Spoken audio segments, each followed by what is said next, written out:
మన ప్రభు అయిన యేసుక్రీస్తు వారి నామమున మీ అందరికీ వందనాలు, దేవునికి స్తోత్రాలు. ఈరోజు మనం దానియేలు గ్రంథం 8వ అధ్యాయం 4వ భాగాన్ని నేర్చుకోబోతూ ఉన్నాము. చిన్న ప్రార్థన చేసుకుందాం. మహోన్నతుడ మా తండ్రి, మీకే వందనాలు. మా సొంత జ్ఞానం మీద మీ వాక్యాన్ని మేము అర్థం చేసుకోలేము తండ్రి. కనుక ఉన్నపాటున మీ పాద సన్నిధికి వస్తూ ఉన్నాము. మీ ఆత్మ ద్వారా మమ్మలను నింపండి ప్రభా. మీ పరిశుద్ధాత్మ వివేచనను మాకు దయచేయండి. ఈ ప్రవచనాలని అర్థం చేసుకుని మీ చిత్తంలో మేము నడిచి మీ రాజ్యంలో రక్షింపబడటానికి ఈ వాక్యాన్ని ఆశీర్వదించి మాకు అనుగ్రహించుతారని యేసునామమున ప్రార్థిస్తున్నాము తండ్రి. ఆమేన్, ఆమేన్. ఈ చిన్న కొమ్ము గురించి మనము పోయిన 2 భాగాల్లో నేర్చుకున్నాము. ఈ చిన్న కొమ్ముని మనము కరెక్ట్గా గుర్తించాలి.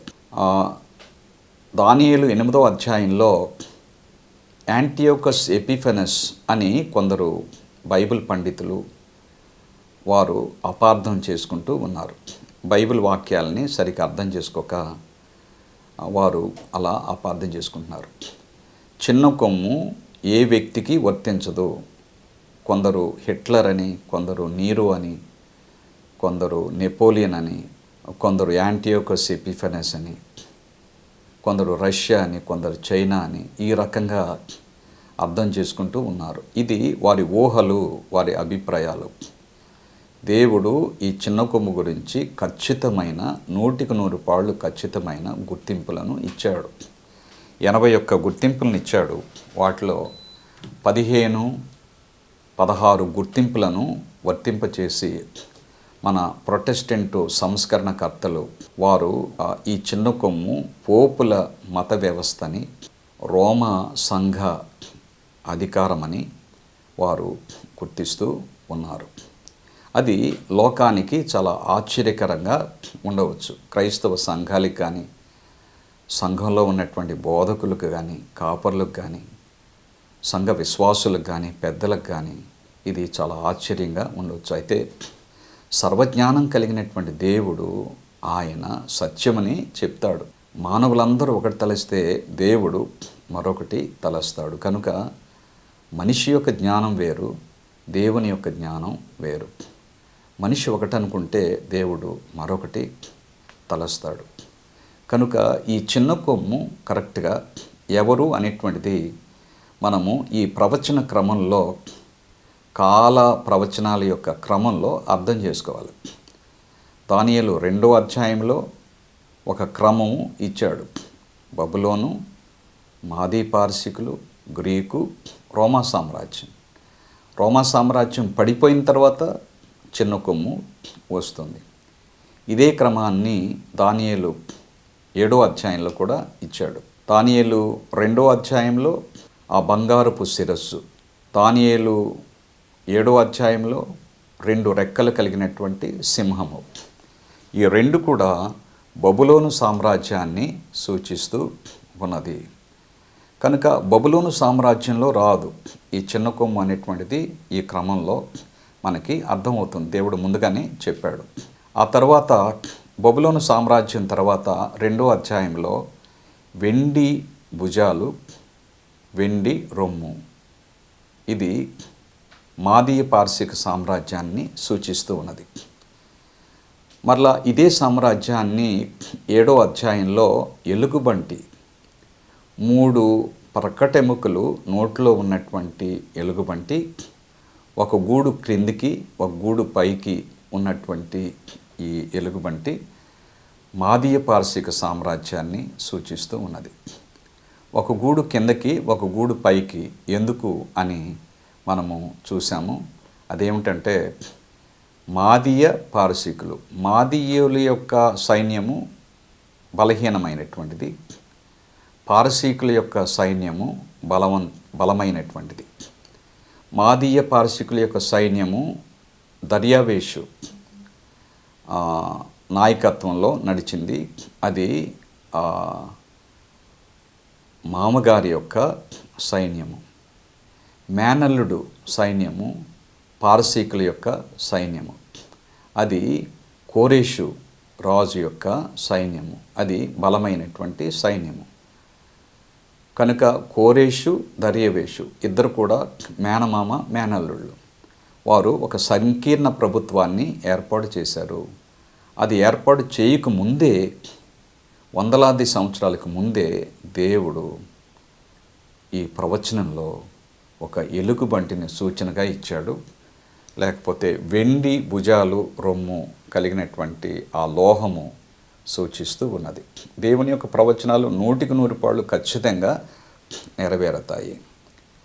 కనుక ఇది మాదీయ పారసీక సామ్రాజ్యము. మాదీయ పారసీక సామ్రాజ్యం కాలంలో చిన్న కొమ్ము అధికారంలోనికి రాదు. ఆ తర్వాత గ్రీసు సామ్రాజ్యము.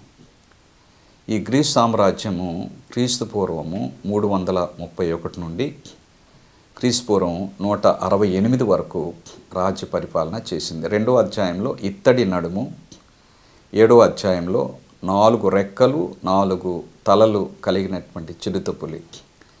ఈ రెండు కూడా గ్రీసు సామ్రాజ్యాన్ని సూచిస్తూ ఉన్నది. దేవుడు చెప్పినట్టే అక్షరాల ఖచ్చితంగా నెరవేరింది. అది దేవుని యొక్క సర్వజ్ఞానమును తెలియజేస్తూ ఉంది.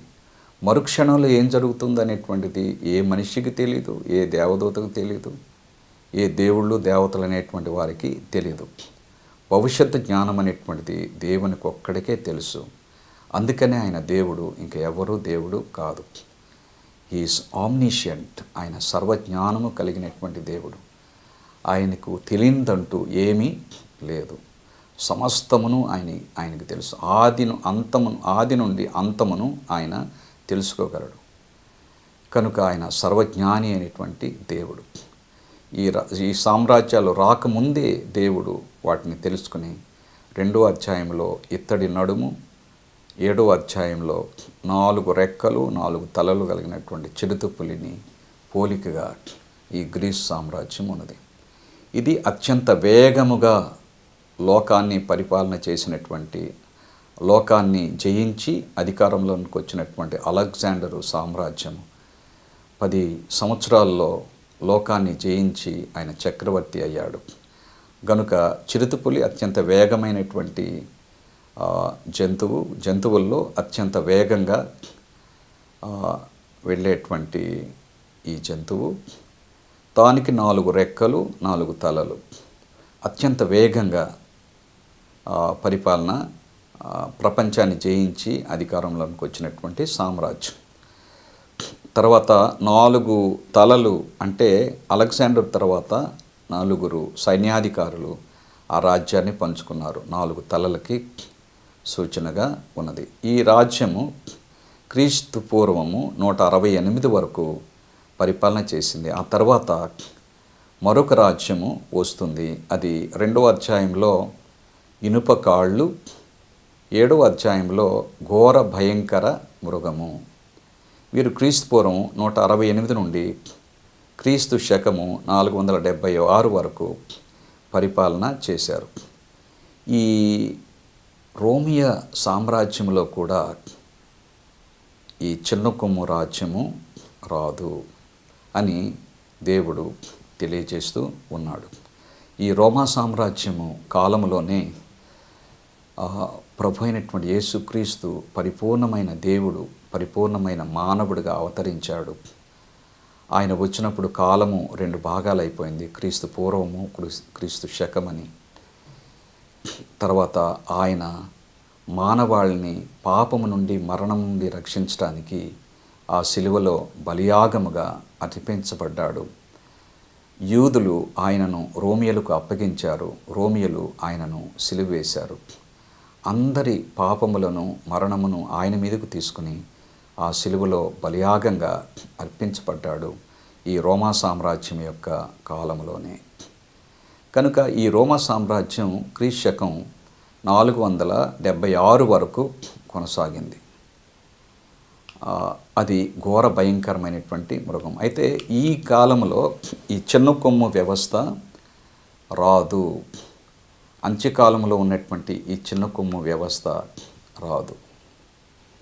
ఇనుప కాళ్ళు, ఘోర భయంకరమైనటువంటి మృగము, ఇది రోమా సామ్రాజ్యాన్ని సూచిస్తూ ఉన్నది. ఈ కాలంలో చిన్న కొమ్ము వ్యవస్థ రాదు అని ప్రవచనం ద్వారా మనం తెలుసుకుంటున్నాం. కాల ప్రవచనం యొక్క క్రమంలో మనము నేర్చుకుంటూ ఉన్నాము. ఈ రోమా సామ్రాజ్యం క్రీస్తు శకం 476లో పడిపోతుంది. పడిపోయినప్పుడు ఇది 2వ అధ్యాయంలో ఆ తర్వాత ఏం జరుగుతుందో మనకి చెప్తూ ఉన్నాడు. పాదాలు ఇనుము మట్టి కలిసినటువంటి పాదాలు. ఆ తర్వాత 4వ మృగం, ఘోర భయంకరమైనటువంటి మృగం తల మీద 10 కొమ్ములు రావటం. ఈ ఇనుము మట్టి కలిసినటువంటి ఈ పాదాలు రోమా సామ్రాజ్యం పడిపోయిన తర్వాత అది 10 భాగాలుగా విడిపోతుంది, 10 రాజ్యాలుగా విడిపోతుంది. ఈ పాదాల యొక్క 10 కాలివేళ్ళు లాగానే ఐరోపా ఖండం 10 రాజ్యాలుగా విడిపోతుంది. ఎక్కువ రోమా సామ్రాజ్యం ఐరోపా ఖండంలో ఉంది కనుక అది పాదాల యొక్క 10 కాలివేళ్ళులాగా 10 విభజించబడినటువంటి రాజ్యాలుగా విడిపోతుంది. అలాగే ఘోర భయంకరమైనటువంటి మృగము 7వ అధ్యాయంలో ఉన్నటువంటి ఈ ఘోర భయంకరమైనటువంటి మృగము తల మీద 10 కొమ్ములు వస్తాయి. ఘోర భయంకర మృగం సూచించేటువంటి రోమా సామ్రాజ్యం, అన్య రోమా సామ్రాజ్యం క్రీస్తు శకం 476లో పడిపోతుంది. రోమ్యులస్ అగస్టులస్ అనేటువంటి చివరి రోమా చక్రవర్తి, ఆయనతో రోమా సామ్రాజ్యం పడిపోతుంది, పశ్చిమ రోమా సామ్రాజ్యం పడిపోతుంది. ఆ తర్వాత అది 10 రాజ్యాలుగా విడిపోతుంది. 10 విభజించబడిన ఐరోపా రాజ్యాలు ఇవి. కనుక ఇవి Alemanni Germany, France, Burgundians, Switzerland, Suevi, Portugal, Lombards, Italy, Visigoths, Spain, Anglo Saxons, England, వ్యాండలులు, హెరోలి, ఆస్ట్రోగాతులు అనేటువంటి 10 భాగాలుగా విడిపోతాయి. జర్మనీ తెగలివి. వీరు వచ్చి రోమా సామ్రాజ్యాన్ని జయించినప్పుడు అది 10 రాజ్యాలుగా విడిపోతుంది. దేవుని యొక్క ప్రవచనం ఖచ్చితంగా నెరవేరింది. దీన్ని మనము జర్మనీ దేశం అని, France, Switzerland, Portugal, Spain, England, Italy అనేటువంటి వ్యాండలులు, ఆస్ట్రోగాతులు, హెరోలి అనేటువంటి 10 రాజ్యాలుగా విడిపోతుంది. ఏ సంవత్సరంలో ఏది జయించబడి మరి అధికారంలోకి వచ్చిందో అనేటువంటిది మనము ఈ సంవత్సరాల్లో కూడా చూస్తూ ఉన్నాము. దానియేలు 7:8 నేను ఈ కొమ్ములను కనిపెట్టగా ఒక చిన్న కొమ్ము వాటి మధ్యను లేచెను. దానికి స్థలమిచ్చుటకై ఆ కొమ్ములలో 3 పెరికివేయబడినవి. ఈ కొమ్మునకు మానవుని కనులు వంటి కనులను, గర్వంగా మాట్లాడే నోరును ఉండెను. దేవుడు ఇక్కడ చిన్న కొమ్ము ఖచ్చితంగా ఎప్పుడు పుట్టుకొస్తుంది, ఎలా పుట్టుకొస్తుంది అనేటువంటి విషయాలను ఇక్కడ ఈ వచనంలో దేవుడు ఇచ్చాడు. ఈ కొమ్ములను కనిపెట్టగా అంటే ఈ 10 రాజ్యాలని కనిపెట్టగా, ఆ 10 కొమ్ములు 4వ మృగం మీద తల మీద వచ్చినటువంటి 10 కొమ్ములను అంటే 10 రాజ్యాలని నేను జాగ్రత్తగా పరిశీలన చేయగా ఒక చిన్న కొమ్ము వాటి మధ్యను లేచెను. ఒక చిన్న కొమ్ము వాటి మధ్యను లేచెను. దానికి స్థలమిచ్చుటకై ఆ కొమ్ములలో 3 పెరికివేయబడినవి. ఈ కొమ్మునకు మానవుని కనులు వంటి కనులను, గర్వంగా మాట్లాడే నోరును ఉండెను. కనుక 3 కొమ్ములను పెరికివేసి ఒక చిన్న రాజ్యము అధికారంలోకి వస్తే అదే చిన్న కొమ్ము అని గుర్తుపట్టమని చెప్పాడు దేవుడు. కనుక దేవుని యొక్క ప్రవచనాన్ని మనము పరిశీలన చేయనప్పుడు జాగ్రత్తగా పరిశీలన చేయాలి. ఇది రోడ్డు మీద రాళ్ళ లాంటివి కాదు, అలా బుట్ట తీసుకుని ఎత్తుకుని వెళ్ళిపోవటానికి. సముద్రపు అగాధములో ముత్యాలు లాంటివి ఈ సత్యాలు. కనుక జాగ్రత్తగా పరిశీలన చేసుకోవాలి. ఆజ్ఞ వెంబడి ఆజ్ఞ, సూత్రం వెంబడి సూత్రం, అక్కడ కొంచెం ఇక్కడ కొంచెం వాటన్నిటిని సరిపోల్చుకొని కరెక్ట్గా ప్రవచనాన్ని మనము అర్థం చేసుకోవాలి. కనుక 3 కొమ్ములను పెరికివేసి, అంటే 3 రాజ్యాల్ని, ఈ 10 రాజ్యాల్లో 3 రాజ్యాల్ని జయించి ఏదైతే అధికారంలోకి వస్తుందో అదే చిన్న కొమ్ము, మీరు జాగ్రత్త పడండి అని ఇక్కడ దేవుడు చెప్తూ ఉన్నాడు. మనం చరిత్ర యొక్క నెరవేర్పులో చూస్తే 3 రాజ్యాల్ని జయించి వచ్చినటువంటి రాజ్యము పోపుల మతాధికారము. 10 విభజించబడినటువంటి రాజ్యాల్లో 3 రాజ్యాల్ని జయించారు పోపులు. జను అనేటువంటి సైన్యాధికారిని ఉపయోగించుకుని 493లో 10 విభజించబడిన రాజ్యాల్లో ఒక రాజ్యమైనటువంటి హెరూలి రాజ్యాన్ని జయించారు పోపులు. పోపులు ఎప్పుడు కూడా డైరెక్ట్గా వచ్చి జయించరు. వారు చుట్టూ ఉన్నటువంటి ఒక రాజకీయ రాజ్యాన్ని వారు తమ ఏజెంట్గా వాడుకుంటారు, తమ ఆయుధంగా వాడుకొని జయిస్తారు. ఆ తర్వాత జస్టీనియన్ చక్రవర్తిని ఉపయోగించుకుని ఆయన సైన్యాధికారి అయినటువంటి బెలిసారియస్ అనేటువంటి ఆయన ద్వారా పోపులు వ్యాండల్ని జయిస్తారు 533లో. ఆ తర్వాత అదే చక్రవర్తి ద్వారా 538లో జస్టీనియన్ మరి ఆస్ట్రోగాతులను జయించాడు. పోపులు జస్టీనియన్ను ఉపయోగించుకుని, బెలిసారియస్ను ఉపయోగించుకుని మరి ఆస్ట్రోగాతులను జయించారు. కనుక 3 రాజ్యాల్ని వారు నిర్మూలం చేసి, పూర్తిగా నిర్మూలం చేసేశారు. ప్రవచనంలో ముందుగానే చెప్పాడు దేవుడు, 3 కొమ్ములను ఎవరైతే పెరికి వేస్తారో, ఎవరైతే నిర్మూలం చేస్తారో, 3 రాజ్యాల్ని, ఈ 10 విభజించబడినటువంటి రాజ్యాల్లో 3 రాజ్యాల్ని ఎవరైతే జయించి అధికారంలోకి వస్తారో వారే చిన్న కొమ్ము, జాగ్రత్త పడండి అని దేవుడు చెప్తూ ఉన్నాడు. మరి కరెక్ట్గా పోపులే ఈ 3 రాజ్యాల్ని జయించారు. ఎందుకంటే కాన్స్టంటైన్ చక్రవర్తి ఆయన సైన్యమును అధికారమును పోపులకు ఇచ్చాడు. ఆయన చక్రవర్తి క్రైస్తవుడయ్యాడు కనుక అప్పుడు ఉన్నటువంటి ఐరోపా ఖండం అంతా క్రైస్తవులు అయిపోతారు. కనుక ఆయన రోమా పట్టణాన్ని రోమ్లో ఉన్నటువంటి బిషప్ గారికి ఇచ్చేసి ఆయన తూర్పు ప్రాంతానికి వెళ్ళి బ్యాజంటైన్ అనేటువంటి పట్టణాన్ని తన క్యాపిటల్గా చేసుకుని, ముఖ్య పట్టణంగా చేసుకుని దానికి కాన్స్టంటినోపుల్ అనేటువంటి పేరు పెట్టాడు. అది తూర్పు రోమా సామ్రాజ్యం అయింది. పశ్చిమ రోమా సామ్రాజ్యమేమో రోమా పట్టణము ముఖ్య పట్టణంగా ఉన్నటువంటిది పశ్చిమ రోమా సామ్రాజ్యం. ఈ 10 విభజించబడినటువంటి రాజ్యాలు పశ్చిమ రోమా సామ్రాజ్యం యొక్క విభజనలు.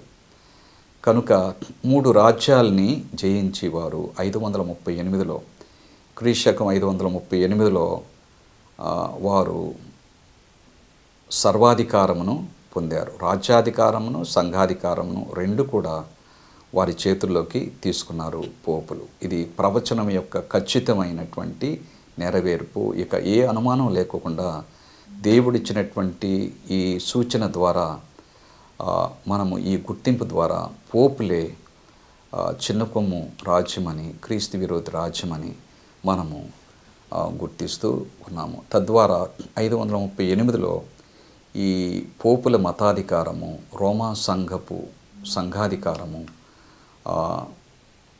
వారు రాజ్య పరిపాలన చేయటం ప్రారంభించారు. ఇది ఒక భిన్నమైనటువంటి రాజ్యము. మిగిలిన రాజ్యాలన్నీ కూడా బబులోను సామ్రాజ్యము అది రాజకీయ రాజ్యం, ఐగుప్తు సామ్రాజ్యము రాజకీయ రాజ్యము, అష్షూరు సామ్రాజ్యం రాజకీయ సామ్రాజ్యం, మాదీ పారసీకులు రాజకీయం, గ్రీకు సామ్రాజ్యం రాజకీయ సామ్రాజ్యాలు, రోమా సామ్రాజ్యం రాజకీయ సామ్రాజ్యం. అయితే రోమా సామ్రాజ్యం పడిపోయిన తర్వాత 476లో ఒక భిన్నమైన రాజ్యము వచ్చింది. భిన్నమగు మరి ఒక రాజు పుట్టాడు. రాజు అంటే రాజ్యము, రాజ్యం లేకపోతే రాజు లేడు, రాజు లేకపోతే రాజ్యం లేదు, రాజన్నా రాజ్యమన్నా ఒకటే. ఒక భిన్నమైనటువంటి రాజ్యము వస్తుంది. అంటే రాజకీయ రాజ్యానికి ఒక భిన్నమైనటువంటి రాజ్యం ఏంటంటే మత రాజ్యము. ఒక క్రైస్తవ సంఘము ఈ రాజ్యముగా ఏర్పడుతుంది అని ఇక్కడ దేవుడు చెప్తూ ఉన్నాడు. రోమా సామ్రాజ్యం పడిపోయిన తర్వాత కాన్స్టంటైన్ చక్రవర్తి తన బలమును, తన అధికారమును, తన సైన్యమును ఈ ఈ రోమ్లో ఉన్నటువంటి బిషప్ గారికి ఇచ్చాడు. ఆ బిషప్ని పాప అనేవాళ్ళు. పాపాల్లో పోయి పోప్ అయ్యాడు. కనుక పోపుల రాజ్యానికి ఇచ్చాడు ఆయన అధికారాన్ని. పశ్చిమ రోమా సామ్రాజ్యం యొక్క అధికారాన్ని పోపులకు అప్పగించాడు.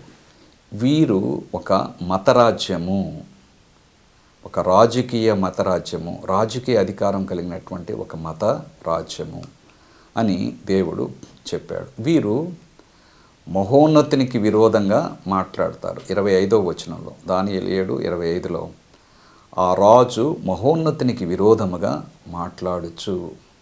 అంటే ఈ చిన్న కొమ్ము అంటే పోపుల మతాధికారము, రోమా సంఘాధికారము, వీరు మహోన్నతునికి విరోధంగా మాట్లాడతారు. అది ఎలా నెరవేరుందో అనేటువంటిది మనము 7వ అధ్యాయంలో చూసాము. వీరు దేవుని స్థానాన్ని ఆక్రమించుకుంటారు.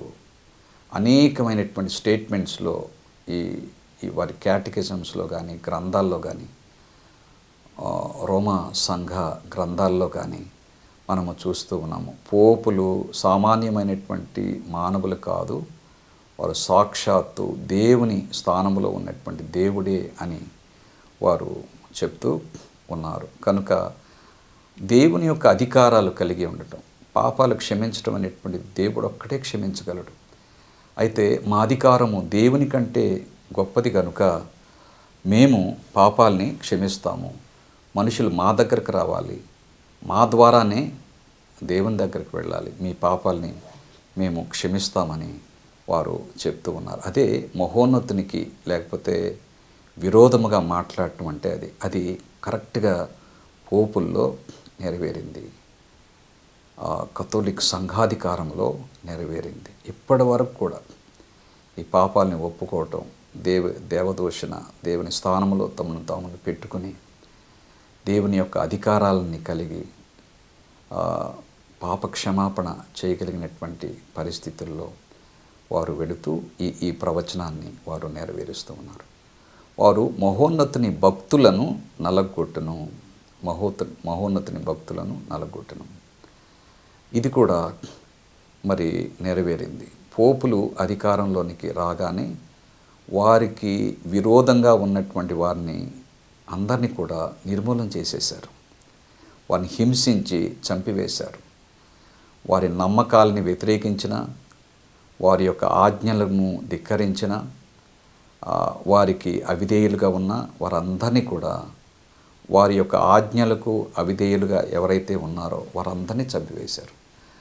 వాల్డెన్సీసు, ఆల్బజెన్సీసు, హస్స అనుచరులు, ప్రొటెస్టెంటు, యథార్థవంతులైనటువంటి క్రైస్తవుల్ని దాదాపు 15 కోట్ల మందిని వారు చంపివేశారు.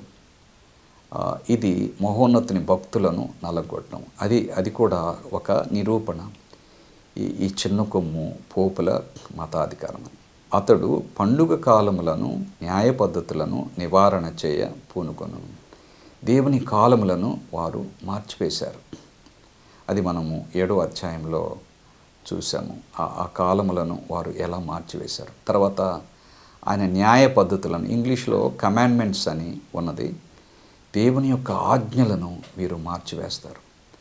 ఈ పోపుల మతాధికారము వారు దేవుని యొక్క 10 ఆజ్ఞల్లో 2వ ఆజ్ఞను కొట్టివేసి సంఘాల్లో విగ్రహాలని, ప్రతిమలని పెట్టి వాటికి కొబ్బరికాయలు కొడుతూ, సాంబ్రాణి ధూపాలు వేస్తూ, కుంకాలు పెడుతూ ఆ రకంగా విగ్రహాలకి పూజ చేస్తూ ఆ 2వ ఆజ్ఞను వారు కొట్టివేశారు.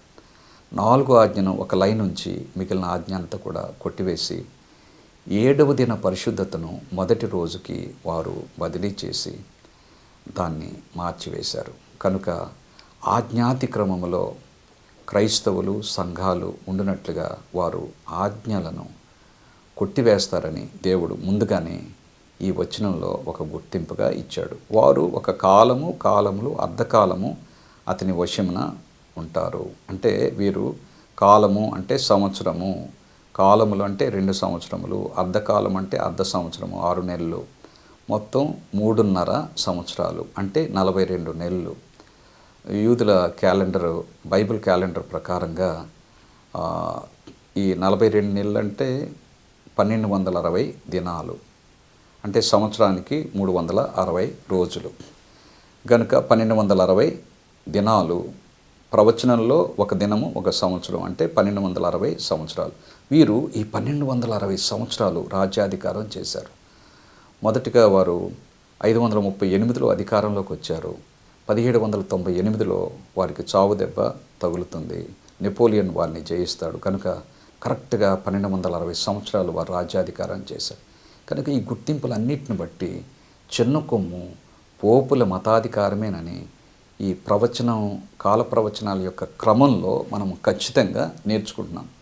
అసలు ఎటువంటి అనుమానం లేకుండా దేవుడిచ్చినటువంటి గుర్తింపులను ప్రవచనాల్లో మనం నేర్చుకుని వాటిని వర్తిస్తే ఈ చిన్న కొమ్ముని సూచిస్తూ ఉన్నాయి. దేవుడు ఈ అంత్యకాలంలో మనము ఈ సాతాను యొక్క మోసంలో పడుకోకుండా, పోపులు సాతాను యొక్క ఏజెంట్లు గనుక, సాతాను యొక్క ప్రతినిధులు కనుక వారి యొక్క మోసాల్లో మనం పడుకోకుండా బైబిల్ అధికారంలో ఉంటూ, దేవుని యొక్క 10 ఆజ్ఞల విధేయతలో ఉంటూ, బైబిల్ ఆరాధనలో ఉంటూ, దేవుని యొక్క ముద్రను పొంది దేవుని రాజ్యములో రక్షించబడినట్లుగా దేవుడు మనందరికీ సహాయం చేయునుగాక. మహోన్నతుడా మా తండ్రి, మీకే స్తుతులు స్తోత్రాలు చెల్లిస్తూ ఉన్నాం నాయన. మాలో మీరు ఏమి చూసో మొత్తానికి ప్రభువా మమ్మలను ఏర్పాటు చేసుకుని అంత్యకాల దేవుని ప్రజలుగా, అంత్యకాల దేవుని పరిశుద్ధులుగా ప్రభువా మమ్మల్ని ఏర్పాటు చేసుకుని మా నమ్మకాలు, ఆచారాలు బైబిల్ యొక్క అధికారం ఆధారంలో ఉండినట్లుగా నాయన మీరు మమ్మల్ని నడిపిస్తూ ఉన్నారు. ఈ ప్రవచన హెచ్చరికలను మీరు మాకు దయచేస్తూ ఉన్నారు. ఎందుకంటే మేము ఈ చిన్న కొమ్మ యొక్క మోసంలో పడి, ఆ చిన్న కొమ్మ యొక్క పాపములో పాలిభాగస్తులుగా ఉండి దేవుణ్ణి, పరలోకాన్ని పోగొట్టుకోకుండా మీ మహాప్రేమతో నాయన మీరు మాకు ఈ హెచ్చరికలను ముందుగానే ఇస్తూ ఉన్నారు నాయన. ఈ అంత్యకాలంలో జీవిస్తున్నటువంటి క్రైస్తవ సంఘాలు కానీ, సంఘాల్లో ఉన్నటువంటి బోధకులు కానీ, సంఘాల్లో ఉన్నటువంటి విశ్వాసులు కానీ, సంఘ పెద్దలు కానీ ఇవన్నీ కూడా నేర్చుకుని మేము దేవుని యొక్క ముద్రను పొంది దేవుని రాజ్యంలో ప్రవేశించినట్లుగా ఈ చిన్న కొమ్ము యొక్క మోసాల్లో నుండి విడిపించబడి యేసు ప్రభుని మేము ప్రాణంగా, ఊపిరిగా, సర్వస్వంగా ప్రతిష్ఠించుకుని ప్రభువా ఆయనకు సాక్షులుగా జీవించి ఈ చాలా ప్రాముఖ్యమైనటువంటి హెచ్చరిక వర్తమానమును తెలియనటువంటి వారికి అనేక మందికి చాటి చెప్పి వారందరినీ కూడా దేవుని యొక్క రాజ్యం కొరకు, ఆయన రెండవ రాకడ కొరకు సిద్ధపరచినట్లుగా మమ్మల్ని అందరినీ కూడా ఆశీర్వదించుతారని ఈ విజ్ఞాపనలు మా ప్రభు అయినటువంటి యేసు నామమున ప్రార్థిస్తున్నాము తండ్రి. ఆమేన్.